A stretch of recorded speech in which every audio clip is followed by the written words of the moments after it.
Good morning. Happy Friday. Let's get to it. I'm going to be using a lot more notes than I usually do just because I want to make sure that I nail this. There are some specific things that I want every leader to know or be reminded of this morning. So here we go. Bible historians tell us that Stephen and Philip were very close friends. Okay? If you look closely at the list of deacons found in Acts chapter 6, verse 5, you'll see that Stephen is listed first and Philip is listed second. The order of that listing is on purpose. Okay? Stephen is listed first and Philip is listed second because they were very close friends. Now, I love this. Don't miss it. This is incredibly life-changing if you'll allow it to get in to your thoughts and your heart and your soul. Stephen and Philip were close friends, and so that close proximity of their friendship, it oozed out into everything. It oozed out into every fiber of their being, every habit of the day, every to-do of the day. They were close. The Bible celebrates that on purpose. Stephen was a mentor to Philip. This is good. Stephen was a mentor to Philip. Stephen's life and death lit a fire underneath Philip. Okay, so we all know this, but Stephen was the very first Christian martyr. He was stoned to death. Well, as a result of their friendship, as a result of Stephen being a mentor to Philip, that death lit a fire underneath the seat of Philip. Stephen lived a relatively very short life, but there is a ton of Stephen that still remains because of the life of Philip. As Philip was inspired to take the message of Jesus outside the gates of Jerusalem to a very rejected, despised, and not very well liked group of people called the Samaritans. I hope everybody's following me. Let's recap. Stephen and Philip, very close friends. They're listed as 1 and 2 in the list of deacons that you find in the book of Acts, chapter 6, verse 5. Stephen was a mentor to Philip.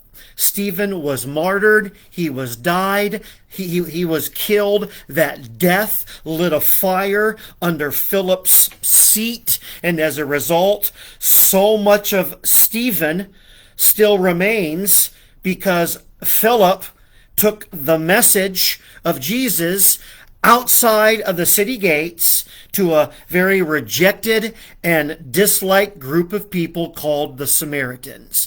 Stephen's life was relatively short, but so much of him remains because of what he inspired in the life of Philip. That's the recap of my introduction. And so here we go. The question is your life and death? Will your life and death light a fire in the lives of the people that come behind you? It's kind of a reflection on that great verse in the New Testament that says you're supposed to bear fruit that remains. How much of you will remain after you have come and gone? Are you inspiring anybody today? There's a church in Williamsburg, Virginia, one of the oldest churches in America. It was founded in 1715, and today it is a thriving, gigantic, difference-making church.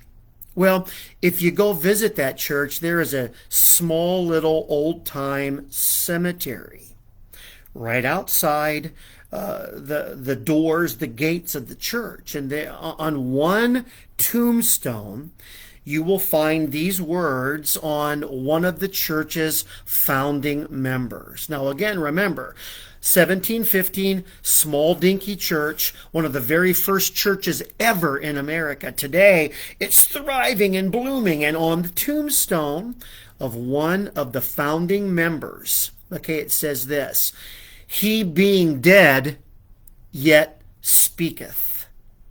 Who are you inspiring?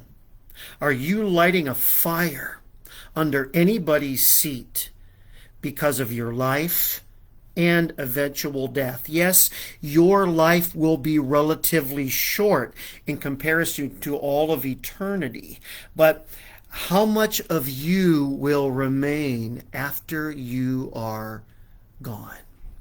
I guess it all depends on how we define success. Okay? In regard to your priorities, who are you leading? Who are you inspiring? In regard to the way that you treat other people, who are you inspiring? Who are you influencing? How much of you will remain? In regard to forgiving people, who are you inspiring? Who are you influencing? How much of you will remain?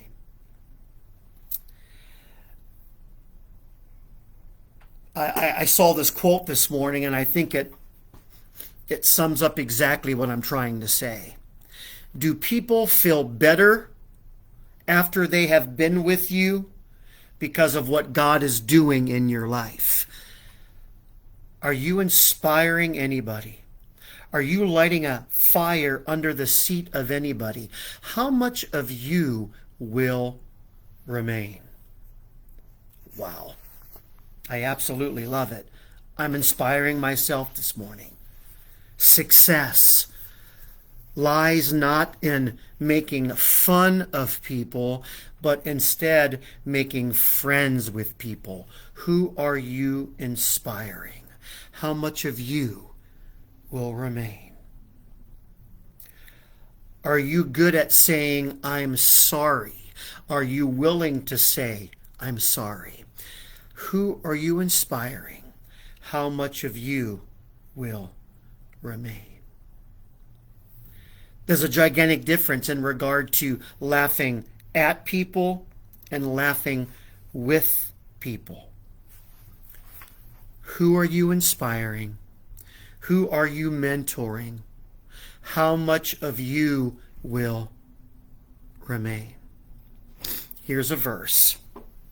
2 Corinthians chapter 2, verse 15 says this: "For we are to God the aroma of Christ among those who are being saved and those who are perishing." And so let me ask this question this morning. What and who do you smell like? Are you the aroma of Christ to those who need to be influenced and challenged and inspired? When you're long gone, what fruit will remain? Have a blessed day.